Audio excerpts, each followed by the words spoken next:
का नाम लिया जाता है, तब उस श्रेणी में हनुमान जी का नाम लेना हनुमान जी की शक्ति और भक्ति का किया जाता है। कहते हैं ना, भक्ति में ही असली शक्ति होती है। हनुमान जी भगवान शिव का रुद्र अवतार थे और यहाँ तक कि रामायण भी उन्होंने अपनी शक्ति को अपने उच्चतम स्तर तक नहीं पहुंचाया, नहीं तो उस स्थिति में और लंका का विनाश किया जा सकता था। और हनुमान जी चाहते तो वह स्वयं ही रावण का वध कर सकते थे।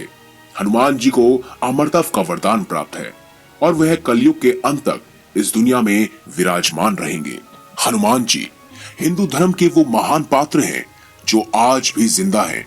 भगवान शिव के रुद्र अवतार जो श्री राम के परम भक्त थे। श्री राम के बैकुंठ प्रस्थान करने के बाद उनका वर्णन बहुत कम मिलता है।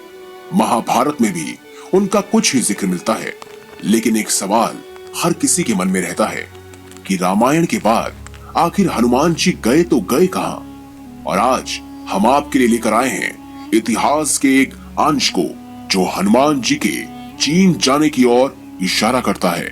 जी हाँ, आपने सही सुना, भारत का पड़ोसी देश चीन। अगर हम चीन की दंत कथाओं को देखें तो उसमें एक खास प्रकार का कैरेक्टर है जो बिल्कुल हूबहू भगवान हनुमान से मिलता जुलता है और इसे चीन में मंकी किंग के नाम से जाना जाता है।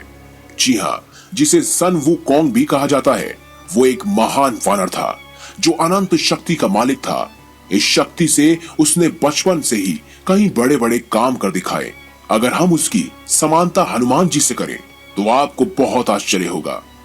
दोनों की शक्ति हो या उनके द्वारा किए गए कार्य, आप ऐसी समानताएं पाएंगे जो आपको सोचने पर मजबूर कर देंगी। मंकी किंग अपने आकार को कभी भी छोटा या बड़ा कर सकता था, जिस तरह हनुमान जी कर सकते थे। रामायण में भी हनुमान जी ने अपना आकार छोटा कर लंका में प्रवेश किया था। मंकी किंग एक ही छलांग में कई किलोमीटर की दूरी तय कर लेता था। उसी रफ्तार का कोई मुकाबला नहीं कर सकता था। जबकि हनुमान जी के बारे में भी ऐसा कहा जाता है। भारत में ही कई जगह ऐसी है जहां पर हनुमान जी के पैरों के निशान मिलते हैं, जहां से हनुमान जी ने छलांग लगाई थी। मंकी किंग एक बार स्वर्ग की तरह जाते हैं जहां पर देवता भी उनका सामना नहीं कर पाते हैं। हनुमान जी के भी देवराज इंद्र के साथ युद्ध का वर्णन मिलता है, लेकिन मंकी किंग के हथियार के तौर पर एक बड़ी लंबी धातु की छड़ी बताई गई है। हनुमान जी हमेशा गधा के साथ नजर आते हैं और इसमें समानता कैसी? दरअसल चीन की कथाओं के अनुसार मंकी किंग का हथियार वो धातु का छड़ थी जिसको वो जितना लंबा या भारी बनाना चाहते थे बना सकते थे। वो उसका आकार भी बदल सकते थे। जबकि रामायण में भी हनुमान जी इस शक्ति का वर्णन करते हैं। वो अपनी गधा का आकार बदल सकते थे, इसीलिए वो गधा उनके सिवा कोई नहीं उठा सकता था। क्या सच में हनुमान जी रामायण के बाद चीन चले गए थे, जहां पर उनकी कहानियां सुनाई जाती हैं?